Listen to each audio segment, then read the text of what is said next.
All right, so it looks like we have everyone here, so let's get started with what will be the final Rocket Pool community Twitter call before the merge tomorrow. We will be starting our call with our usual overview of the bi-weekly update. After that, I've got a couple announcements to make related to Git POAP, and then I'll be talking a bit about the treasurer role and the status of the current flow of money in the protocol. This is going to be related to the recent creation of the IMC and some RPIPs that have passed, and thus accountability is now important for the protocol as we are aiming to be decentralized and somewhat autonomous. So, Rocket Pool, the past 2 weeks. Statistically, things have been chugging along fine. Our rETH supply has been growing steadily. Most notably in our stats is that the effective RPL stake took a big nosedive, down 6%, namely on the back of a large shift in the RPL price upwards. You may have noticed that RPL a few days ago had something like a 30% move as a series of large whales just came in and moved the price higher. But more importantly, one of these whales also contributed an RPL USDC LP. So RPL is now a bit or substantially more liquid, and the effective RPL has taken a hit. Any thoughts about these recent changes in just how the protocol has been growing? Yeah, I mean, so the numbers look like they're kind of improving. I mean, obviously the effective RPL set going down. That's kind of like a win some, lose some. The effective RPL is going down, but the RPL price has gone up, so kind of Mm-hmm. win some, you lose some. And it's not necessarily a bad thing. So with I read the numbers. The rest of the numbers are actually looking really solid. So that's really good. The node operator one is quite high, I think, actually, like 94% for the over the last kind of few fortnights. Yep. So yeah, so that's looking really good. Yeah, it's quite promising, and we'll see kind of as I think some of the liquidity incentives are starting to kick in, but some of that will kind of obviously have an effect on that RPL supply kind of growth as well. That's right. We'll be talking about that a bit later. But our ETH has come very close to parity, and just the nature of the protocol. Once it goes above parity into a premium, we get a lot of demand to mint more rETH. Before we get there, let's talk about the smart node. And it's been a busy couple of weeks for Mr. Joe over here. Uh, I believe there were 4 updates in these past 2 weeks, just as high priority issues ended up being found and released. So, Joe, can you walk us a bit through version 1.6 through 4 and what users really need to be paying attention to these updates as we approach the merge? Well, sure. I mean, 164 is not out yet, and I still am not sure if it's going to be out tonight or if we're just going to let 163 be the merge version and roll with it. Comparatively, so I guess I'll take a step back and say 161 through 163 were a combination of high priority updates due to client updates that the consensus layer and execution layer clients provided for sort of like mission critical optimizations and bug fixes and things that were more or less required for the merge. They weren't required, but they were strongly recommended. But for all intents and purposes, they basically meant you should be running this version. So I've been trying to kind of like keep up with everybody and follow suit with all of those version updates and things like that. There is one more that has come out since the latest release, since 163, and that's Prism. They came out with an emergency update last week. And our market share for Prism is quite small in terms of the number of node operators actually using it. And generally, I don't want to release a client update for the smart node if the only major feature it has is just changing a client version, unless there are a lot of clients involved. That's why I'm kind of hesitating on putting out a 164.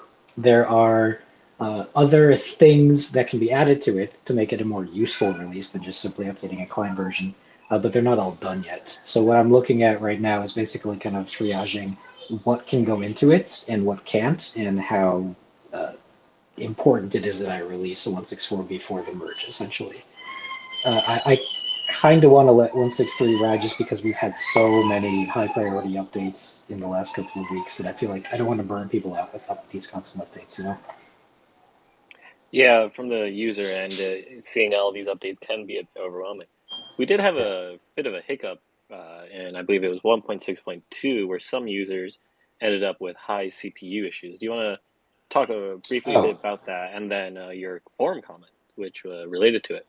yeah, I'll talk very briefly about that. So this is related to the first rewards period we had in Redstone, which was on September 1st, depending on your time zone, I suppose. But for most of us, it was September 1st.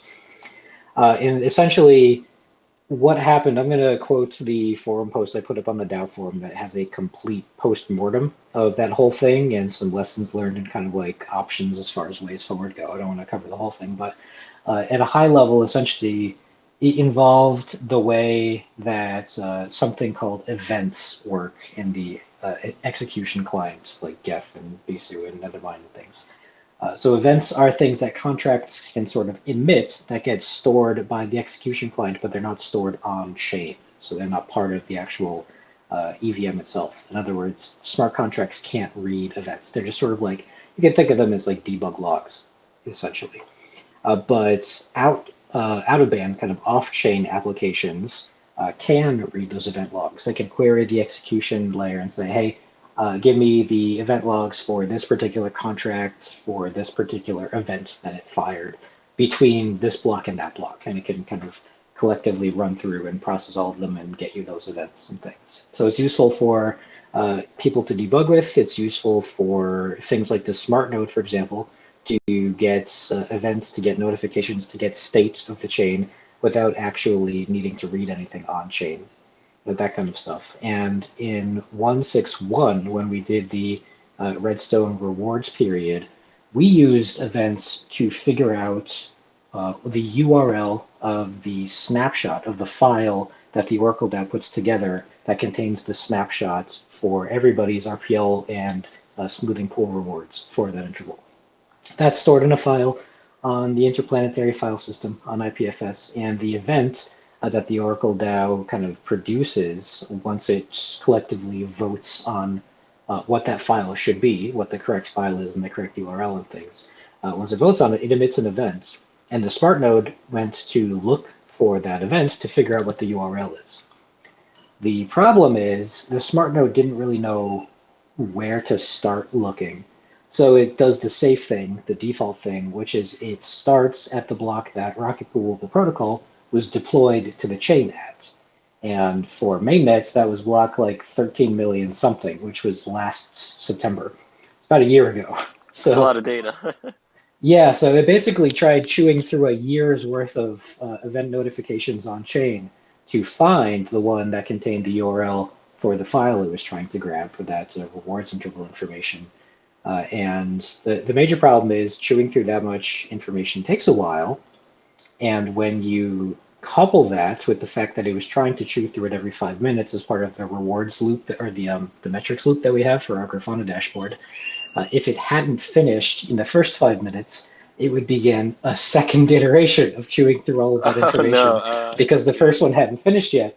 And so it was trying to do all the work from the first one on top of the second one. And if 10 minutes had gone by, it would do a third one. And it would rapidly cascade into just being Terrible loop. spammed constantly with these event queries, trying to parse through all of the events that happened over the last year to find the one that the Oracle DAO released with this URL in it. And it was too much, essentially. That coupled with a couple of the other things we do for event scanning, like legacy RPL rewards, all of that just kind of brought it to its knees, and it couldn't handle that much load, so we simply had to stop. And in 162, we effectively hard coded the URL, or hard coded the block that contains that event in it, so the smart node knows exactly where to look in order to find it. It doesn't have to crawl through the entire EVM, the entire chain, essentially, to figure it out. It knows exactly where to go, so retrieving it is instant.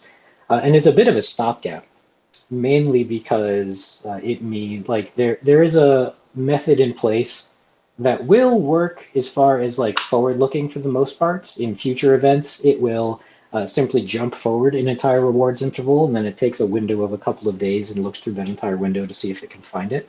And that will work in the foreseeable future, um, but it relies on the fact that we haven't changed the rewards interval at all. So essentially, we have this 28-day rewards interval, and this solution only works if we keep it at 28 days until the next contract upgrade, until Atlas comes out, at which point we can fix this more robustly by recording those URLs on chain directly, so we don't have to crawl through the events to find them.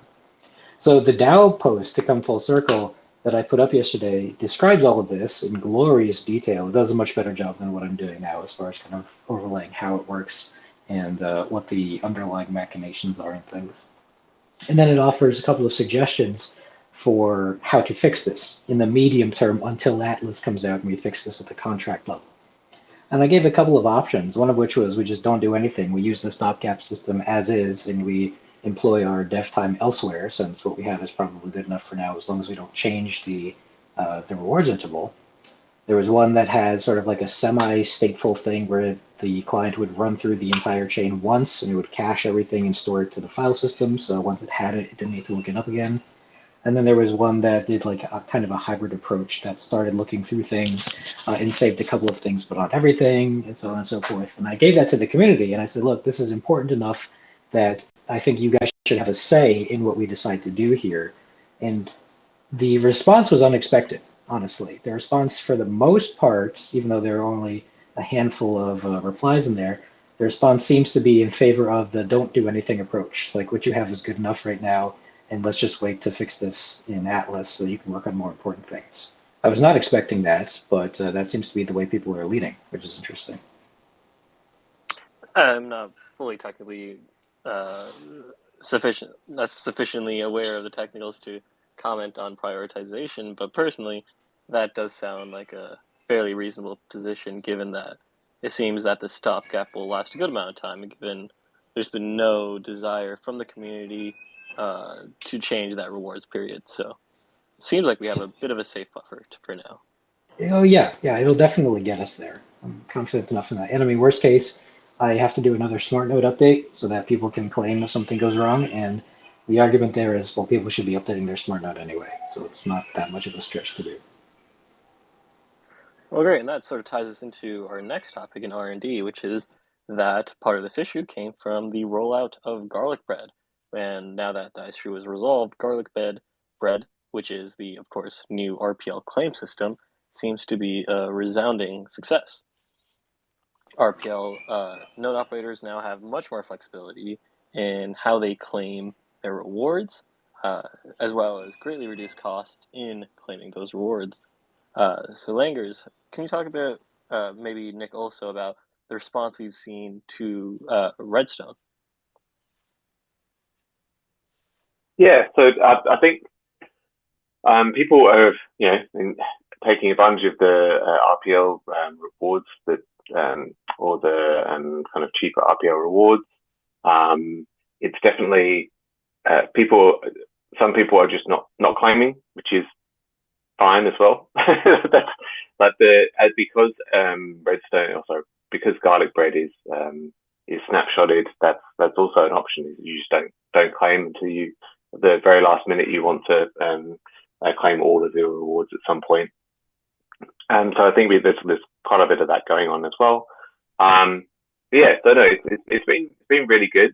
There's not been a lot of kind of feedback, and I think that's, I guess, good to some degree. But yeah, it's been very successful. I'm curious, has the team been tracking at all how the new reward system has changed the rate of claims, right? Because we've moved from a system where people essentially had to claim every period to now where they can let rewards build up. So I'm curious, what % of people are actually letting them build up? I'm wondering if the team has any metrics. We don't have any metrics on that at the moment. I mean, that is definitely something that we could keep an eye on. I think we tend to, like, it's not something that's necessarily actionable for us though. Like, it's definitely a metric that's good to know. But yeah, from an actionability perspective, that's really probably the reason why we haven't kind of built anything on it at this stage. Right. But yeah, no, it would be interesting to kind of know that. I think anecdotally, I think it's a mix, but I don't have anything to kind of back that up. I know one person who is still claiming their rewards is Thomas G. He just Oh, yeah. had a 162 ETH claim of RPL. Yeah. That's pretty Yeah, insane. so we can definitely see those ones come in because they're in the Discord bot. But yeah, so that's always good to see. There's this trend in crypto right now towards real yield or having actual cash flows. And, Joe made this comment in trading that RPL is doing all right just after Thomas made this claim. And I think this is a good point in RPL's favor that we have a number of operators who are getting a substantial amount of passive income consistently. RPL pays out $2 million a month. It's a bit of an unspoken benefit towards that the protocol has. Yeah, that's right, exactly. Yeah, and the majority of which, as I said, the majority of the inflation goes back to node operators. So that's good. Another R&D news, Block's route has been updating themselves, and so we are now looking like we will be supporting Block's route as well as Flashbots into the merge. Is that correct? That is correct. Yes. Awesome. And we're working on others as well, actually. So there's others there in the background. The MEV relay space is actually starting to kind of heat up in terms of kind of competition, which is really good. I was quite worried that we were only going to end up with Flashbots, but it's now looking like there's going to be quite a few kind of relay partners that we're hooking in. Has the team done any due diligence or could provide any background about Block's route? Only that they are a known kind of entity that have been in the space for a long time. That's that's kind of the due diligence that we've done. I mean, yeah, like they have a brand that they need to keep, obviously. So in the block world, that's a big deal. Yeah, that's right. I mean, there's a certain amount of from a protocol perspective, we just make sure that they are like a legitimate entity. Apart from that, it's kind of going to be up to people to we want to give the big thing is we want to give people choice, and so that's why we want to try and integrate as many of these relay providers as possible. But obviously there's a kind of a bar on which we want to kind of let them in, just to make sure that there's no dodginess. But that's essentially it. But we do want to give as much kind of choice as possible to node operators. Joe also teased some time ago now a image in which the smart node stacks shows the different toggleable options for the different relays and the ability to sort of choose all relays and if you want to, this sort of ethically neutral take purely by profit option is available. But it's great that Rocket Pool is sort of allowing this full spectrum of choice to the max degree that they can, right? While ensuring some degree of safety to make sure people aren't outright getting scammed, so they can themselves make these decisions. Yeah, that's right. Yeah, it is going to be very important going forward. As the kind of regulatory situations get a little bit clearer, I don't know how clear they're going to get in the next kind of 6 months. But as they get slightly clearer, we just want to make sure that everyone has kind of the option to either be OFAC compliant or they don't necessarily care about that, or that they want to be ethical or kind of they want max profit situation. That we want to kind of give people the options to choose your own adventure. Mm-hmm.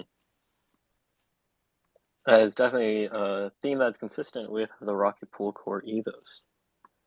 So moving on to governance.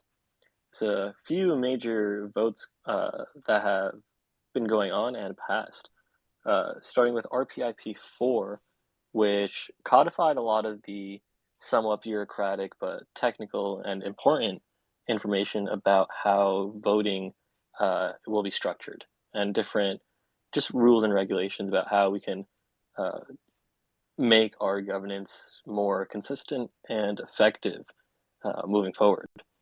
So governance, we've talked about it for numerous calls, has always been a work in progress. And so each of these iterative steps are getting closer and closer to uh, what might be the best possible version of Rocket Pool. Any comments about RPIP4 and sort of the general structure of how votes will first be proposals on the forums until we get general interest, and then the Rocket Pool team themselves will start the snapshot. Sorry. Yeah. So no, that the RPIP4 is important, and as you said, it kind of like it just kind of ratified a lot of the things that we had in place, but we just need to make sure that we kind of drew a line under it and said, yeah, this is kind of agreed, and it also provides that I think it's that one's it's a living document. So both that one and RPIP10, I think, are both kind of living documents, Yep. and so they can kind of be amended as we go along, and we can improve. A big shout out to Valdorf, and there are other people kind of involved as well. Valdorf is definitely taking a big lead in this, but there's also kind of Wanda as well, and Ken are kind of helping out with all this stuff. So it is really good to see people being engaged and wanting to get this stuff done. Ultimately, that's where it's kind of the core team want things to go. We wouldn't be a decentralized protocol if we we did it.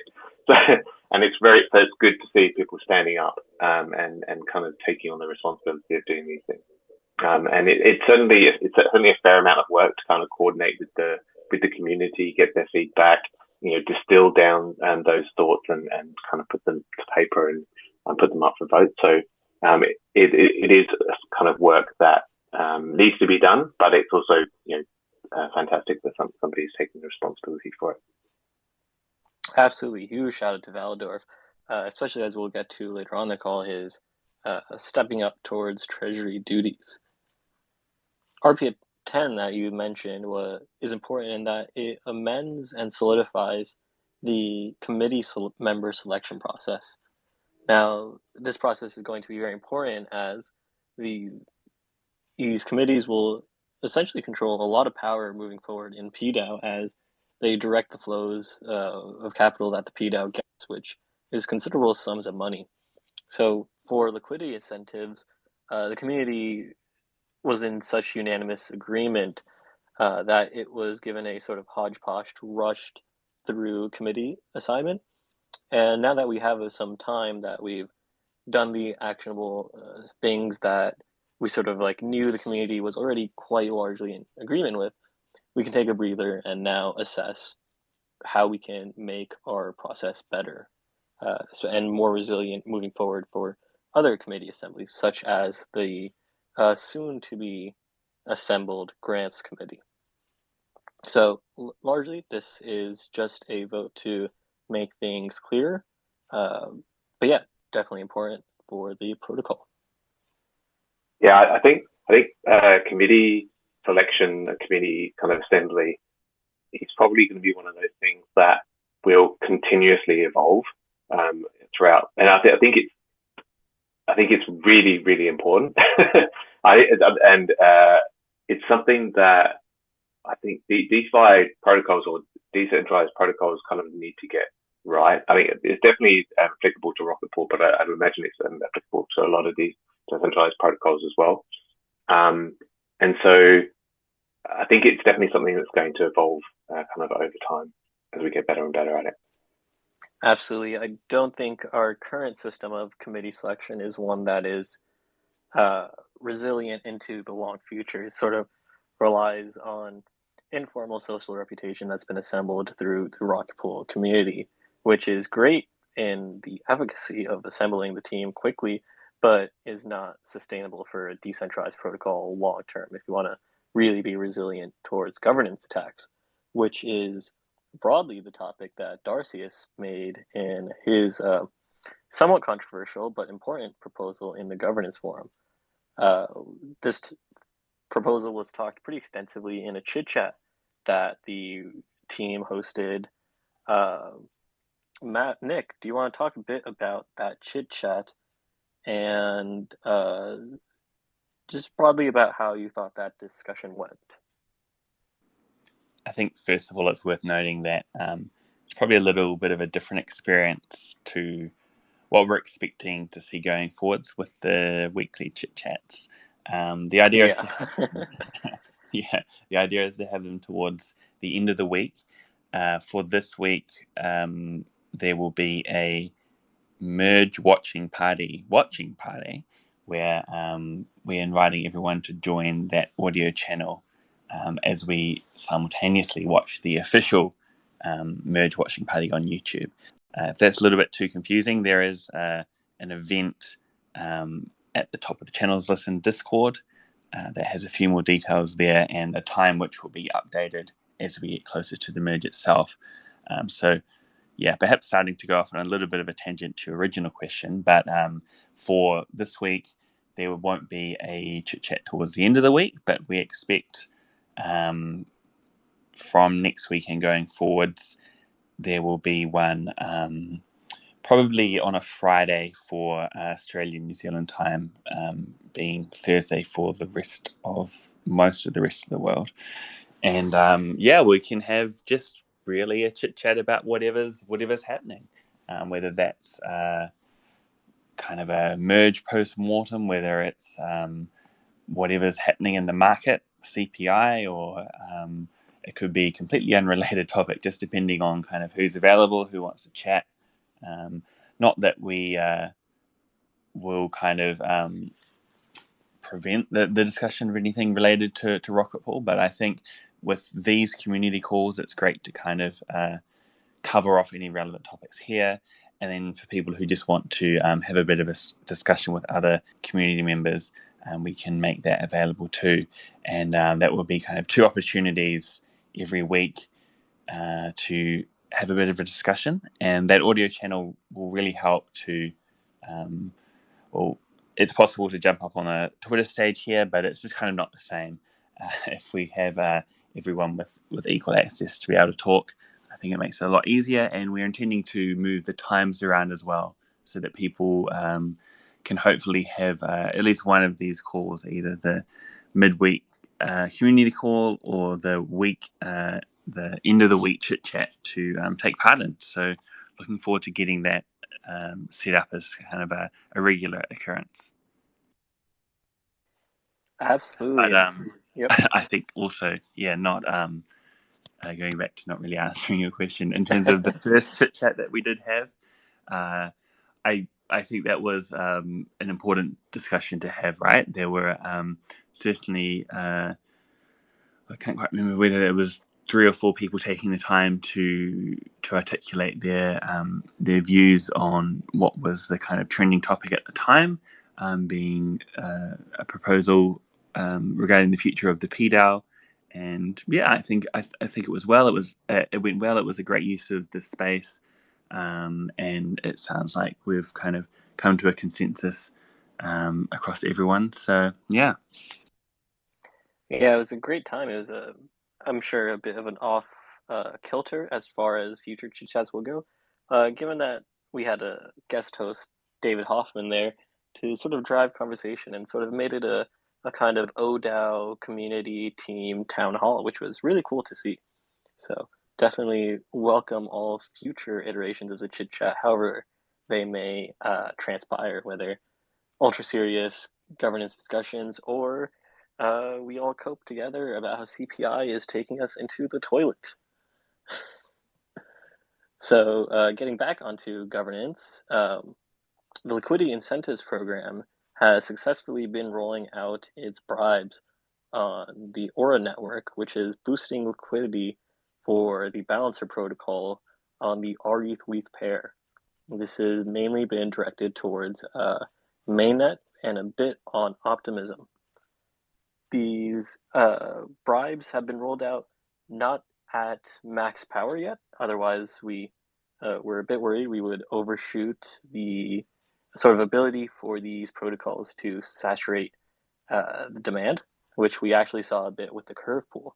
So the liquidity incentives are continuing to ramp up a bit with time, and that is better for overall for the health of the protocol, sort of a gradual increase in demand rather than a shock. In addition to this gradual slope upwards, just a couple days ago, ThomasG.eth, well known in the community as a benevolent and friendly whale, made good on his promise that he would match the PDAO's ability to provide incentives if they were able to launch before the merge. Lo and behold, since the incentive committee did indeed start at the start of September, Thomas G sent in a donation of about $169,000, 5,200 RPL, to boost the protocol, boost the program. The incentive committee will be using this RPL specifically for bribes in the already bribed pools to essentially double the output of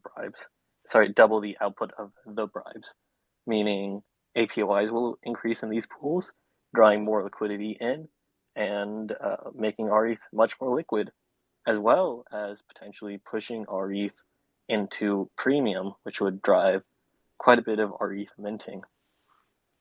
So I know liquidity incentives has been a long discussed topic between the Rocket Pool team and the community. So now that the first ever official incentive program is live, how has the team sort of seen it play out?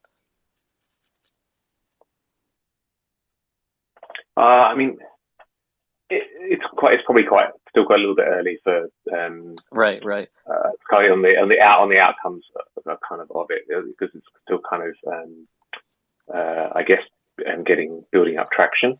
I meant to say playing out rather than play out. Yeah. I mean, we've got kind of a I guess there's a lot of things that in terms of liquidity incentives, there's the reason why. Sorry, hang on, I'm trying to be articulate, but there's a few different reasons why we don't necessarily like liquidity incentives. From a kind of a principle perspective, the main thing is that, this is the reason why we've been hesitant for liquidity to roll out liquidity incentives. The main reason is that when you roll out liquidity incentives, it gives you liquidity, which is kind of what you're after. It kind of pulls in people to provide liquidity. The depth of liquidity gets bigger, which is fantastic. Obviously, that's the whole aim of it. But what it also does is it makes because the volume doesn't go up necessarily as in line with the liquidity depth. It means that your LPs aren't as profitable because they're not earning as much on the trade fees. What they are earning is obviously the incentives, but that obviously is not a great situation, because it means that your LPs are only profitable because you're giving them incentives.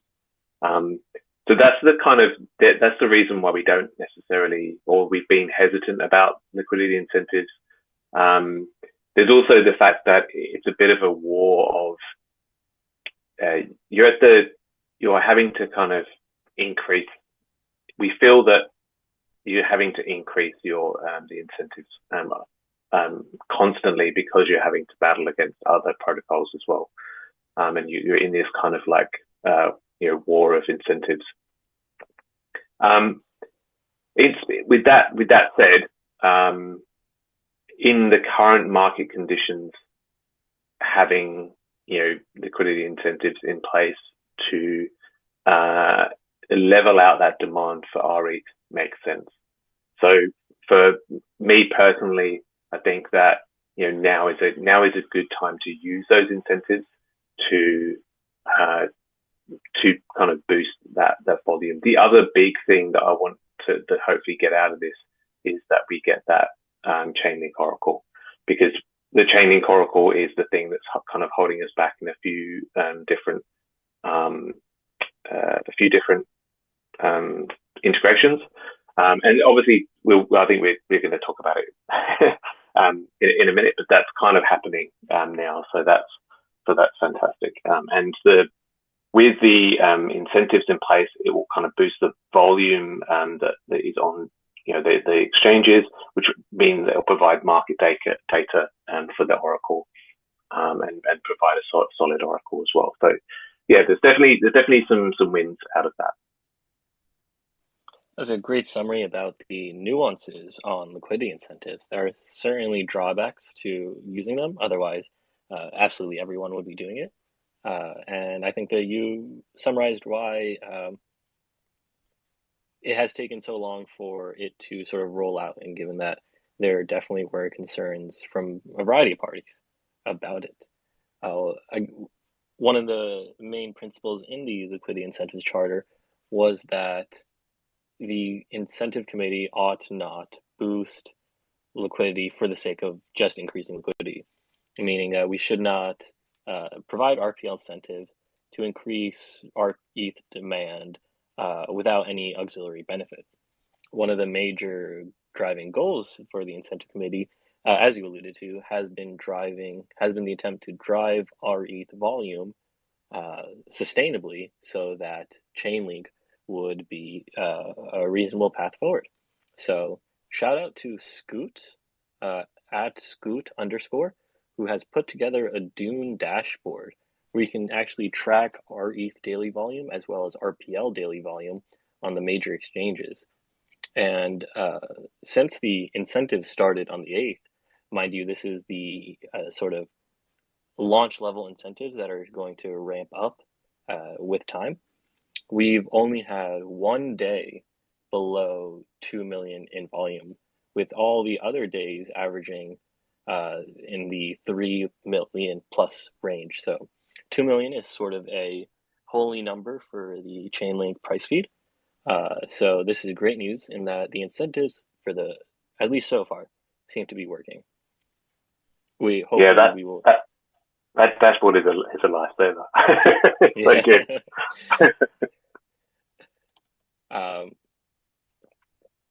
So other discussions ongoing include the PDAO Guardian multisig.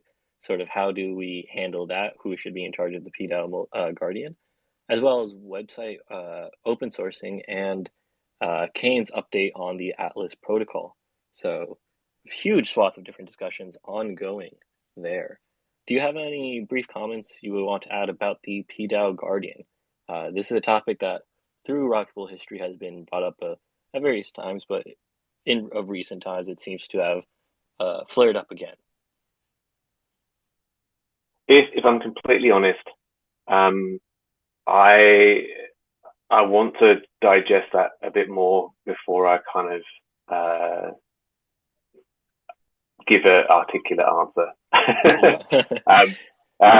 Because it is a kind of a tough question. So I mean, I want to go instead of answering. Would you like to just broadly describe what the PDAO Guardian is and why it's important? Yeah. So the PDAO Guardian is so currently. So obviously we've got the ODAO kind of in place. That's kind of like a proper DAO that's kind of in place at the moment. And then the PDAO is something that is a work in progress. Now, obviously, we've kind of launched the PDAO kind of voting snapshot kind of governance process now. So from a kind of off-chain governance process, that's moving along. So the PDAO is essentially represents the community, and so there's an off-chain and kind of on-chain elements to it. The off-chain elements are kind of coming along in terms of the snapshot voting and the RPIPs and all that sort of stuff, all that good stuff. The on-chain elements, though, are kind of controlled by the core team at the moment, at the behest of the community. So we've got two parts to the on-chain things. We've got two powers, actually, that the PDAL Guardian has. So the first thing is it can change some settings, and it can do things like stop deposits and that sort of thing. So from a security perspective, if anything ever happens, then they would become responsible for stopping deposits. Then there's also then some settings. I can't remember exactly which settings are under the PDAL, but there's some settings under the PDAL. And then there is the treasury. So there's those two kind of important PDAL powers at the moment. And so the idea, obviously, is to kind of transition to a kind of a PDAL governance, but there is a lot of issues with on-chain governance at the moment, which is kind of one of the things that we outlined in our governance phase 0 article, in the sense that on-chain governance has issues in getting it right, and so we wanted to kind of take a step-by-step process to make sure that we're kind of being responsible for that. So yeah, so that's that. The proposal is to essentially instead of having under control of the core team, is to have it as a kind of a community-wide multi-sig. I think that's basically the proposal. Yeah, thank you for summarizing the issue. And as is evident, given that so much power is behind the Guardian, it's clear that we need to be very careful in any decisions we make. I mean, so far, the status quo has served us well, so that is not any reason to continue the status quo, but it is a reason to give pause if we are to make a hasty change. So moving on from governance towards integrations, Rocket Pool was the recipient of an Optimism token grant some time ago. However, this has proven somewhat difficult given some sort of behind-the-scenes issues related to multi-sigs and so forth. Langers, perhaps you are able to share. I'm not sure exactly how much of this is public for. Yeah, I can give kind of like the general theme at the moment. So the general theme is that we. Sorry, one sec. For those, keep going. So the general theme is that the Optimism kind of Foundation has some compliance requirements that we kind of have to meet, but we're obviously trying to make sure that the DAO receives the funds, and so that's kind of we're just kind of working through that at the moment. We are kind of close, I believe, but we just need to sort that out this week. For those who are unfamiliar, Rocket Pool received a 600,000 token allocation of OP tokens for use in increasing liquidity on the rETH pair on both Beethoven X, which is already being incentivized both by Rocket Pool and the Aura team, as well as Velodrome. So if this, or when this proposal gets through, that is going to be another huge round of incentives that should definitely help to both boost rETH demand, boost rETH liquidity, and also provide a sort of stable layer 2 environment for rETH to potentially then move forward into integrations there. Like we may see lending program platforms on Optimism take advantage of rETH, but that is yet to be seen. Furthermore, another major protocol, Index Co-op, has published details on their proposed DSETH product. This is a index token, as Index Co-op is famous for, that will be composed of 44% rETH, as well as some percent stETH, and some percent, I believe, sETH2 from the Stakewise. Yes, sETH2 and rETH2. That's interesting. So it'll be a combination of the essentially three leading decentralized liquid staking token. This product is potentially appealing for people who want to have distributed risk, though the Rocket Pool community itself, when they discussed incentives for this index token, was a bit hesitant. So it's great that they are moving forward with it nonetheless. Yeah, I had a couple of chats with the index. I started off calling them index co-op, but I think they might be called index coop because of the owls. I don't know. Anyway. Oh. Yeah. The weightings of these tokens are derived from at least their calculations in terms of decentralization. And that's why rETH ended up with a pretty healthy 44% contribution. I recall seeing somewhere some commentary from the community that it's possible to arrive at a figure where rETH could have an even higher share.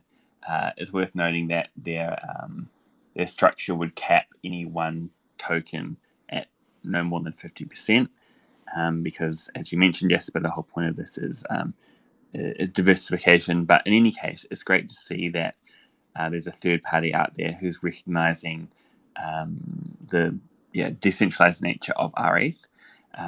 It's possible to read, I think, at this stage, they have a governance post up, and that is likely linked from the Biweekly. Yes, it is. So some more details there on the rationale, the methodology. It seems to be a quite thorough exercise I've gone through. So it would be great to see that product going live, and when it does, likely to be a bit of a co-marketing we can run with them. It's a very thorough governance proposal, so I do recommend everyone read it because it goes into a bit of a analysis on how to weigh the decentralizations of the different protocols, which is a somewhat flawed approach in that you can't really measure decentralization, but it is useful for people to be knowledgeable about. For example, they consider the HHI factor as well as the node operator count. And yeah, as you mentioned, potential for co-marketing is definitely good there. Lastly, in the integration side of things that we've been alluding to quite heavily now is that Chainlink is planning to implement a constructed price oracle for rETH. This is, as it reads to me, not the full rETH price feed, which would be based on DEX pools as well as any centralized pools, but there are none for rETH yet. Instead, this is going to just be a readout of the smart contract value of rETH as sort of its native asset valuation against ETH. Can you talk to us a bit about how we got to this point with Chainlink, Darren, and why this is important and sort of what our next steps are to get to that full-on price feed?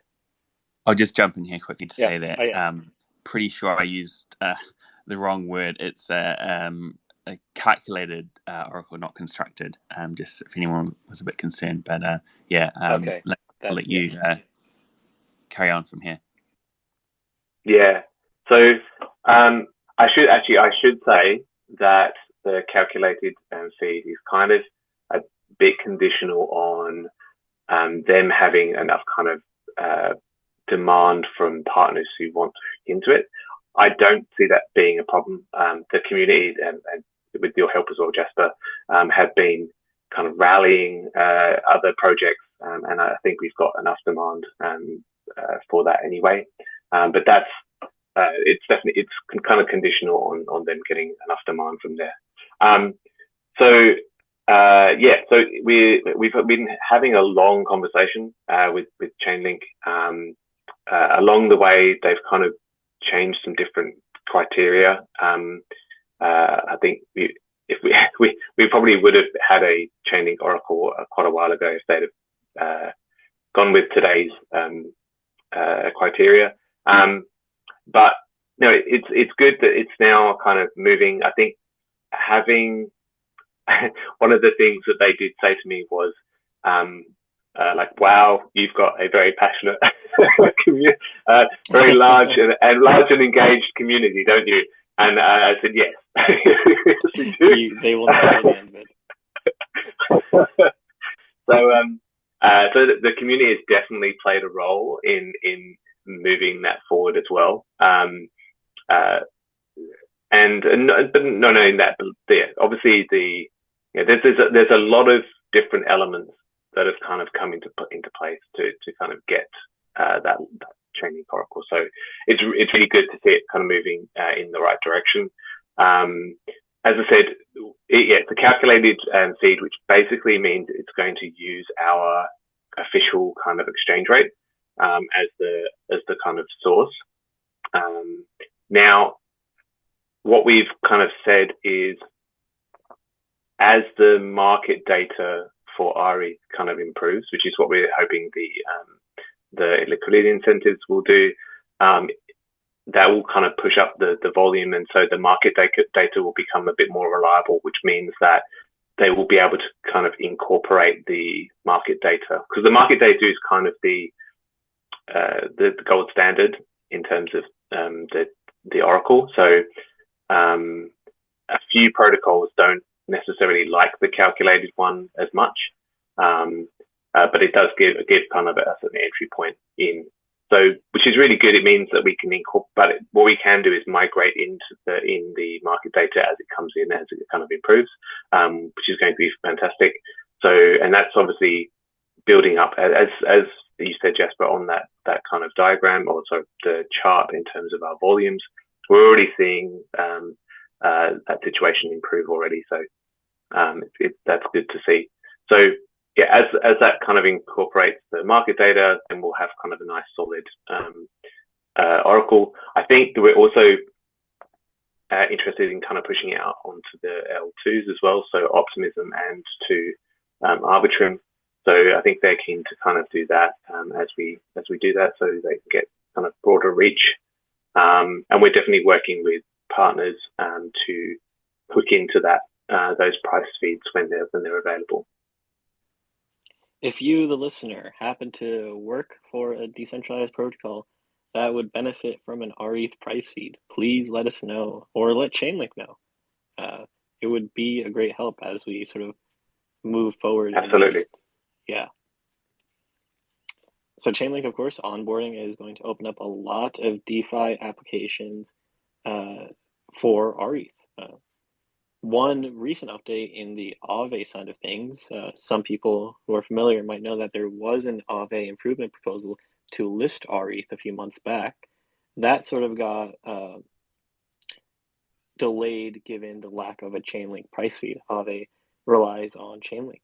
However, now it has also come to our attention that Aave wants to wait until Aave v3 is out so that they can cap the borrows on tokens like rETH, Steve, so that they don't create an existential threat to protocols. This has sort of been met with a bit of derision from the community, who have lambasted Aave a bit for being greedy in the past with Steve, but now very, very conservative with rETH. However, this is to say that Aave is very keen on listing rETH in the future, and now that Chainlink is sort of set up after Aave v3 is out, some interesting things might be happening with rETH. So definitely stay tuned for that. Yeah, I think I mean, there's kind of pros and cons. Like obviously we want obviously we want the utility now for rETH, but having the debt ceilings or kind of the debt caps is definitely worthwhile. It makes the whole ecosystem more resilient. we don't necessarily rETH is quite lucky for another. Well, rETH is designed quite well, but it also got lucky in the sense that we went through the whole liquidity crunch quite well, and some of that reason is because we weren't as embroiled in the kind of the leverage wind up as STEs was. Now, ideally, what we want to be in a situation where people can leverage if they want to, but with the debt ceiling, it does mean that it's a lot more controlled from it, and that's what the debt markets are there for. Really, they're just one big risk management platform. Mm-hmm. And having those debt ceilings in there is going to make the entire ecosystem more resilient in the future. So, yeah. I highly recommend listeners who are interested in this kind of thing to go read Gauntlet's sort of risk review of the stETH market that sort of led them to shut borrowing down for a while. There's a lot of risk building up in the ecosystem that could have made the stETH depeg even worse. So rETH was definitely fortunate in that sense, in that we didn't have this accumulation of over-leveraged positions. So moving on to media and marketing now, quick shout out to GitPoApp, and thank you to Superfizz for letting me know about this. But GitPoApp has just put out a POAP that can be claimed by people who have contributed to the Rocket Pool codebase. GitPoApp aims to reward open source and important projects in the Ethereum ecosystem. And with the merge tomorrow, they saw no better or no more deserving community to reward than the Rocket Pool community of developers and contributors. I put out a short tweet about this, in that the Rocket Pool team has been, to some degree, unsung heroes in the merge. Not to give them all the credit, of course, the client core teams, the heavy lifting, but through the considerable amount of testing that the Rocket Pool ecosystem has provided these variant clients, they certainly have done quite a bit in making the merge happen successfully. So if you happen to have contributed to the Rocket Pool GitHub, you might find yourself able to claim this GitPoApp. Additionally, Colfax, one of the people who works with GitPoApp, wanted me to let people know that although currently GitPoApps are only claimable by people who have made code contributions, in the near future, this will be expanded to people who have made sort of social contributions that aren't codified in a code. We should say that one of the repositories that's covered is the doc site. So although it is kind of code in the sense that you're contributing to the repositories, the doc site is kind of covered under that, and it's the same POAP. Whether if you're a contributor, if you've contributed smart contract code or you've contributed documentation, it's the same POAP, because you're an important kind of contributor to Rocket Pool. Absolutely, the Rocket Pool documentation is some of the best out there and is incredibly important given how technical some things can be. So the people who contributed to the docs definitely deserve this POAP. The Bring Out Your Nodes competition has now seen over 50 submissions. This competition was inspired by Superfizz and his campaign recently in response to the OFAC regulations, showing how Ethereum and Rocket Pool are, truly decentralized. People are staking at home with rigs of varying degrees of reasonableness. So Nick, do you want to talk about this competition and sort of the response we've seen? Yeah, well, I have to say there's definitely been a few laughs from me and the rest of the team as we've been scrolling through this hashtag. If I'm sure some heart attacks too. yeah, um, so the easiest way for anyone listening to see the submissions to date is just to search for that hashtag on Twitter, which is bring out your nodes. There's more detail on the Rocket Pool Medium article about this as well. And I'm just checking where we're at for UTC time. I believe submissions either have closed or will close shortly. But in any case, there were, last time I checked, over 50, and I think I saw a few kind of last minute submissions come through. So we could be close to 60 submissions now. And there were 7 or so categories, some with multiple prizes available. So over the next week, we'll start putting together a bit of a short list and then go through and select what we believe to be the most worthy recipients of the various prizes that are on offer. And yeah, it's certainly worth a look. I'd really highly encourage anyone to, everyone on this call to go check out the submissions. It really does highlight what we like to say here at Rocket Pool, and that anyone can be a node operator. You have certainly extremes in terms of the level of organization, the level of technology. I have to say some very intuitive solutions that people have come up with. So yeah, I think a very successful initiative there, and we're lucky to have Superfizz kind of kick off this campaign that we kind of followed up with. Yeah, I think it's been hugely successful at showing how truly decentralized the community is and how willing to make fire hazards some people are. The Rocket Pool intern account has also been doing some great work trolling through everything that's ever gets posted about Rocket Pool on social media and then retweeting it so that there is one consistent ledger essentially of Rocket Pool information.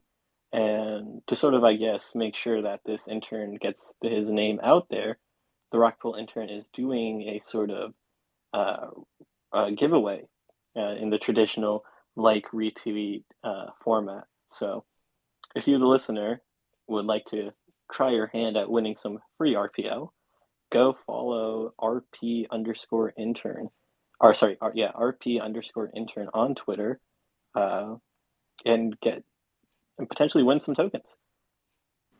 Yeah, that's the one. So there's 6.9 RPL being given away, which is of course a nice sum there. And for anyone listening in the community who's not a node operator and perhaps isn't eligible to compete in the Bring Out Your Nodes competition, this is another way to get yourself a nice little prize. And there's probably a couple of days left on this one, and as Jasper said, it's pretty straightforward. You can just check the pinned tweet on that Twitter account and follow the steps, and you'll be in to win. Great. Once long ago, I entered a Twitter giveaway from a Rocket Pool community member. That person was looking for owls, and I ended up winning a multiple $1,000 NFT.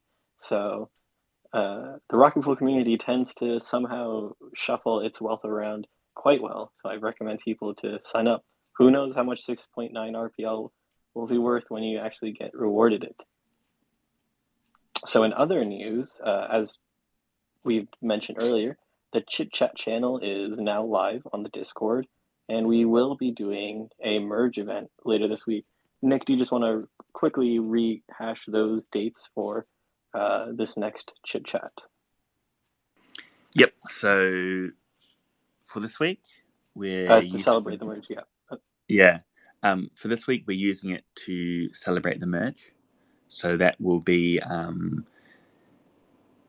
essentially driven by the official merge watching party, which is live streamed on YouTube, and that in turn will be driven by the estimated time for the merge on our favorite website, boardl.wtf. So, as I understand it, it's unlikely that anyone from the Rocket Ball team is going to be part of this official merge YouTube live stream, even though we were for the previous testnet event. So people are, of course, encouraged to join that YouTube live stream, but at the same time, to have a bit of a chat about it in the Chit Chat channel. And I suppose with all this talk about certain times and events and dates, it's worth highlighting that this channel, for now at least, is being left open. So if anyone at any time wants to have a bit of a chat about anything that's going on, you're more than welcome to jump in there. But we will have a couple of, regular planned community chit chats towards the end of each week, and the times will vary to make sure everyone has an opportunity to join in. Unlike these community calls, we're not intending to record these chit chats.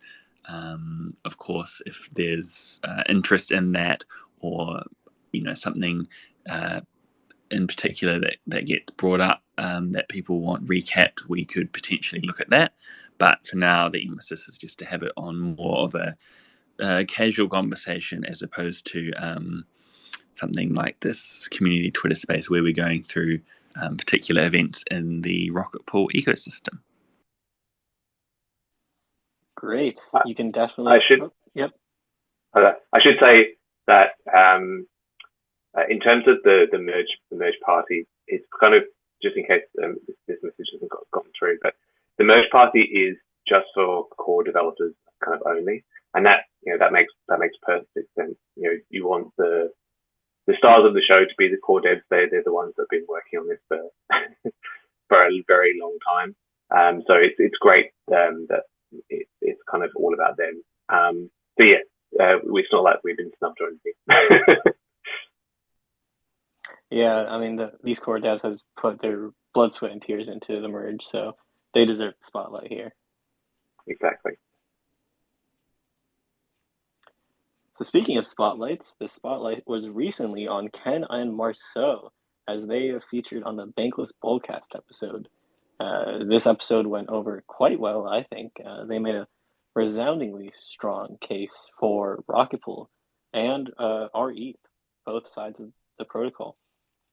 If you haven't listened to it already, what are you doing here? Definitely go check it out.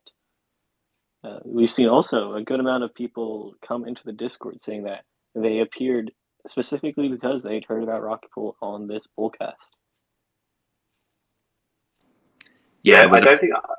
Okay, come on. Okay. I don't think I've kind of said it publicly, but well done, Ken and Marceau, for that. It came across really well, and you guys were awesome. So a big congrats from the team. A round of snaps for Ken and Marceau. And also, if anyone listening is not or doesn't have the trading channel open, which I really doubt that's the case, if you pop back and scroll, there's quite a few messages, but anyway, scroll back, there's a bit of a chat about someone who has reached out because they watched that episode and were suitably convinced about Rocket Pool. So, great to see that in addition to new community members, there's a bit of kind of B2B outreach going on, and all of this coming out of what was a well rehearsed and well put together argument from Ken and Marceau. I have to say, for me personally, and obviously this isn't financial advice, I thought I was bullish on everything. Turns out I was insufficiently so, and I think, as Marceau says, even now probably still insufficiently so. But it is great to hear kind of what we all, or most of us, know to be true, know to be the case, constructed and refined down to a case that can be put together in a relatively short period of time. So definitely a highly recommended listen for everyone. Yeah, what's awesome about the format of it, it's easy to send to people who are like a bit aware about crypto and are looking to explore Rocket Pool. I've talked to a few hedge funds even that have expressed their gratitude about the Masari piece we're about to get into and this bullcast. So that doesn't actually put us into the next article, which is that Masari, DeFi Pulse, and Crypto Briefing have put out some media pieces, as well as I think missing from here is the Defiant, who also put out an article. Shout out to Whack Whack Attack for on Rocket Fuel for pointing that out. So these pieces, especially the Masari one, have gone over really well. The Masari article sort of does a analysis on how the Rocket Pool protocol works, as well as a prediction into the future. And it was really well researched. So kudos to them. I think there may have been a little bit of help from the Rocket Pool community on that one too. But yeah, there's been a little bit of interest around Rocket Pool, which I guess is to be expected with the merge being imminent. It will be interesting to see how that narrative kind of continues in the coming days and weeks, whether that accelerates or kind of plateaus. But regardless, great to see that level of coverage on Rocket Pool. Yeah, it's certainly over the last kind of like few weeks, Mav and I have been. It seems like for the last few weeks, every week we've had either one or two calls or emails that we're getting back to kind of media and people. So it's it's really good. It's calmed down a little bit now. I think as we get closer and closer to the merge. But it's definitely great that we're out there and more and more people are getting to know us. Yeah, these publications lend a lot of credibility to the protocol in the eyes of sort of the more official and slow-moving organizations. And definitely shout out to the community members who have helped these media organizations put out this content. CoinGecko finally, after a lot of push from both the community and the official team, has updated their RPL token supply. Which has done exceptionally which has pushed RPL well into the top 100, though I believe even before this change, RPL managed to get into the top 100 in sort of the hard mode that CoinGecko was presenting. So that's a huge milestone. Yeah. I think we're at like 98 or something like that, or maybe even 91, and then they changed the circulating supply and we jumped up to like 78. Yeah. It was just great. I am still working on the rETH one, so I'm doing a bit more on that this week, because they need some like documentation on a distribution actually, but it's pretty simple for rETH. But so they need a few bits of information about rETH, so I'll send that through. So that, as I think what we're missing is, I think they've got the total supply from the contract, but it doesn't. They're not filling it in terms of the circulating supply, which means that the market cap is affected because it needs the circulating supply to know the market cap. So I'm working with them kind of on that to sort that out as well. Yeah, although CoinGecko might seem like pretty rudimentary, it is an important source of quick data. And so the volume, for example, on the tokens is a pretty important metric that a lot of sort of early viewers of the token might find themselves dissuaded by the incorrect information there. So correcting that certainly. Yeah, and we've updated them on the market information. One of the things that they've said is that it needs to get to a certain to certain it needs to hit certain thresholds, and as soon as it does, they appear on the site. So as those kind of incentives kick in, we'll see kind of more of our markets appear on CoinGecko as well. Perfect. And I believe Uniswap also sources their default list from CoinGecko. Is that correct? Do you know offhand? Maybe. I know it's on there, but I don't know if it's their default. But yes, I thought they used a different one, but maybe they've swapped to something else. They used a different one that was like a. Because I know Nick went through like a massive pain in trying to update that stuff, but yeah, we'll figure that out. It's good to have it. It's good to have it on CoinGecko anyway.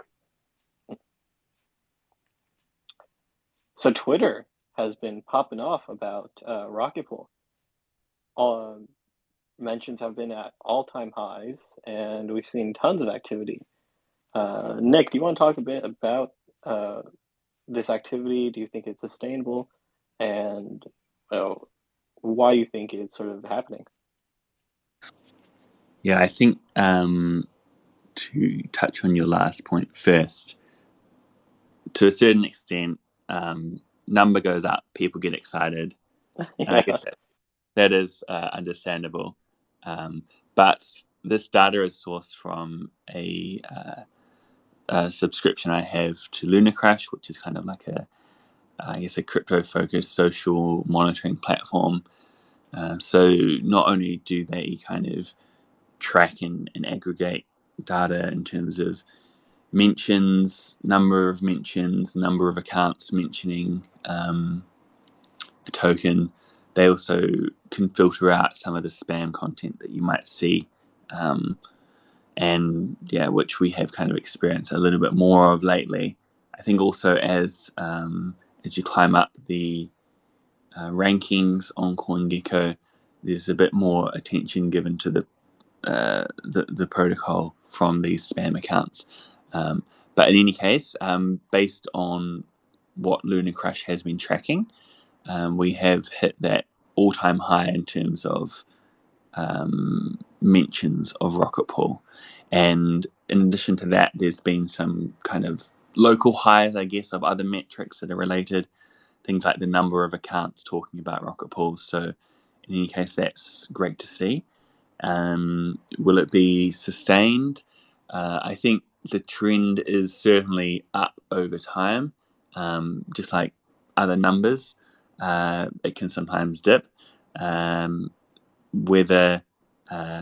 would expect the events between now and the end of the year in terms of the merge, product updates, upcoming integrations and the like will of course drive more activity, and there are one or two other things being worked on to kind of help to facilitate more effective interaction with Rocket Pool on Twitter for those of you who may be interested in that. So watch this space. We will probably get a dedicated channel put into the Discord, just like we have for events, how the various events are kind of auto-populated in. We can get a post feed whereby content from certain accounts is automatically loaded in there. So at any time, if you want to see what's trending on Rocket Pool Twitter, it would be a quick and easy resource for people to, of course, stay up to date, but also to engage with that content should they wish to do so. It's a bit of a tricky one because you don't always see kind of immediate results of people joining Discord or spinning up a mini pool because they saw someone use a hashtag or tag an account on Twitter. But it does have a really strong effect, especially when coupled with other marketing activity, whether that's, for example, Kinemaso on Bankless or some of these other media articles that are put out. It's all about,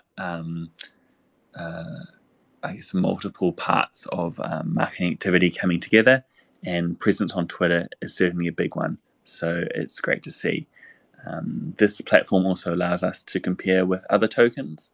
I think that shows that there is still a bit of work for us to do. There's some room for improvement. So even though the activity and the mentions have hit that all-time high, there's still, I guess you could say, further upside in that area for us to capture. Great summary. Twitter is certainly an avenue where Rocket Pool isn't as established as it is elsewhere, specifically Discord and Reddit. So seeing our progression is awesome to see. On, sorry, I lost my tab here. As our Twitter presence continues to grow, we're likely to see more interactions with bigger accounts, and it's been good that we had a sort of endogenous group of accounts like Superfizz to get us going. Moving on from Twitter, though, rookedao has announced, or will soon be announcing, that they are deploying their treasury to buy rETH.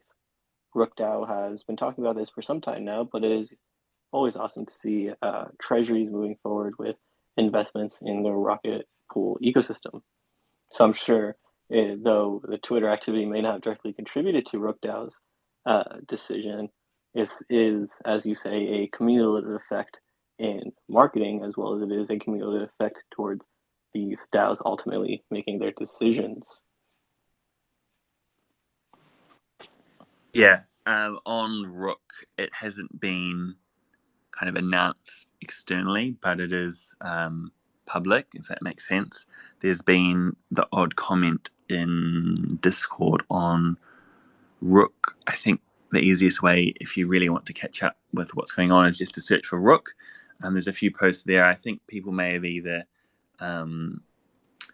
posted Etherscan links or at least kind of commented on some of these purchases. I believe there's 2 tranches that have been executed to date, with maybe a couple more to go. But in any case, I'm in talks with the Rook team about not only running a little bit of this organic co-marketing, but also potentially getting someone onto one of these community calls as a special guest, and likewise someone from the Rocket Pool team heading over to chat to the Rook community about all things Rocket Pool. Yeah, that would be awesome. Definitely good to support each other. So that summarizes, or so that ends the bi-weekly update portion of this call. I lastly wanted to mention, outside of the scope of the call, that I will be posting a treasury report about the PDAO's funds in the coming few days. Thank you to Langers as well as Valdor for helping me sort of keep track of and find the various parts of the protocol to assemble this report. The report doesn't have any implications for the protocol overall. However, it is part of a shift towards accountability that we have to, as a PDAO cult community, embrace that culture.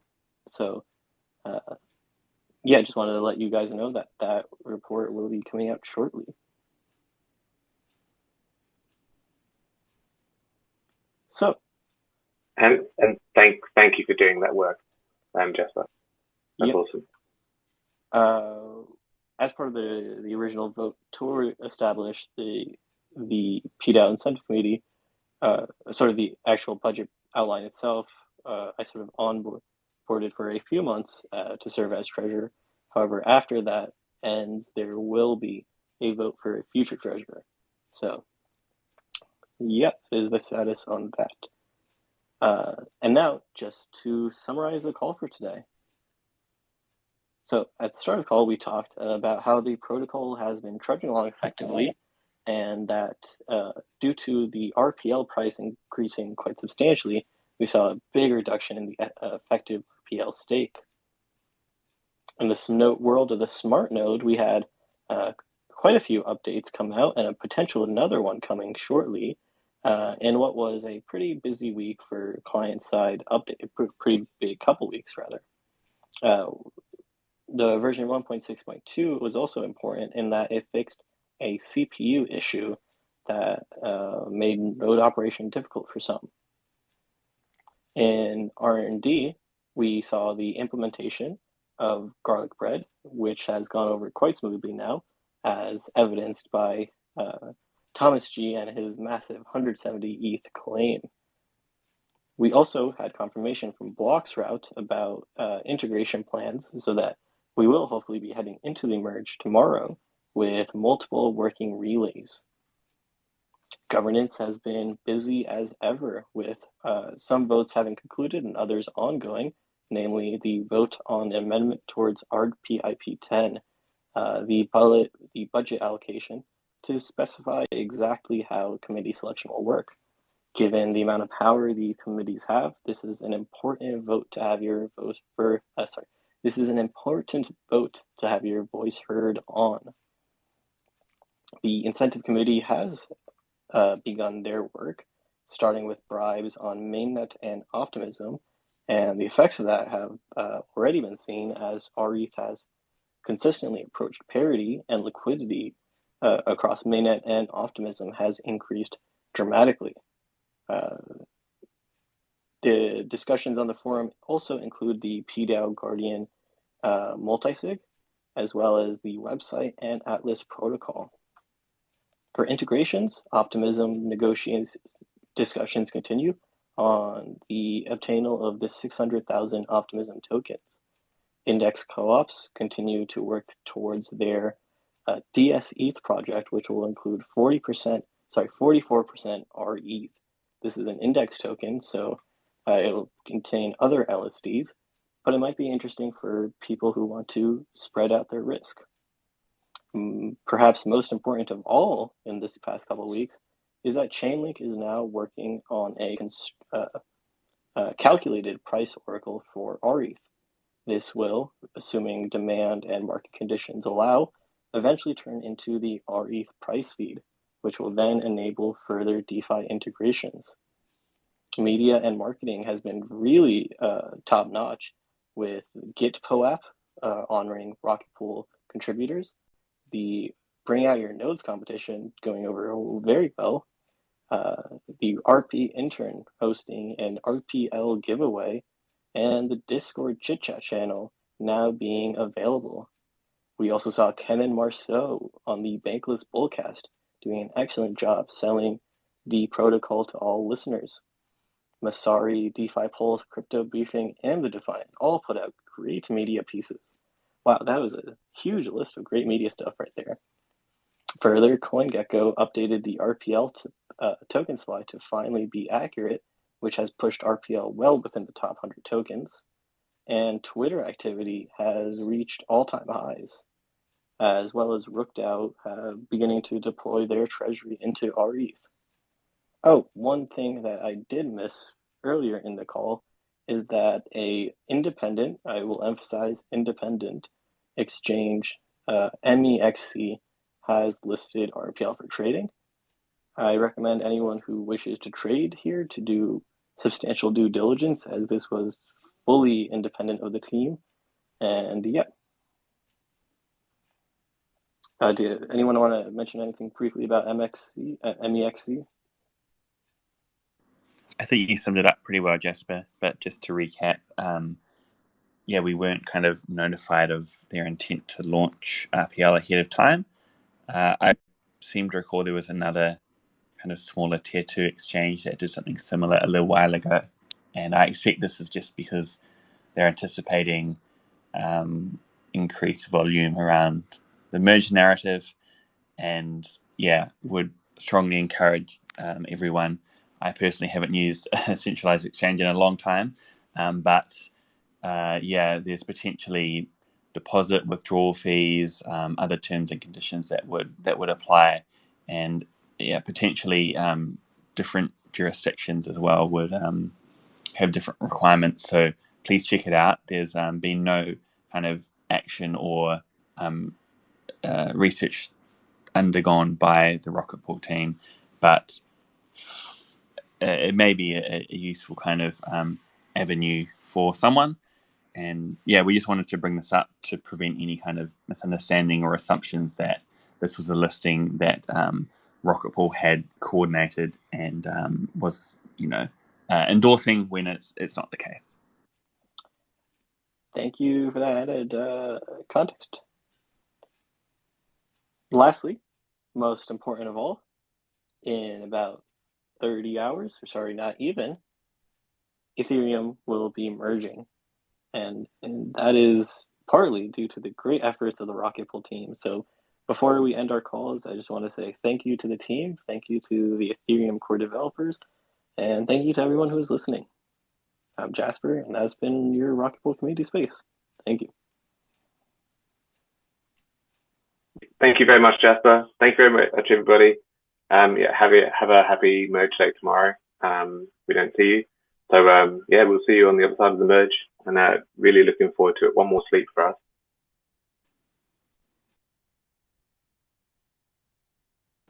Thanks, everybody. I'll see you on the other side. See you guys. All right. Cheers and good night, everyone.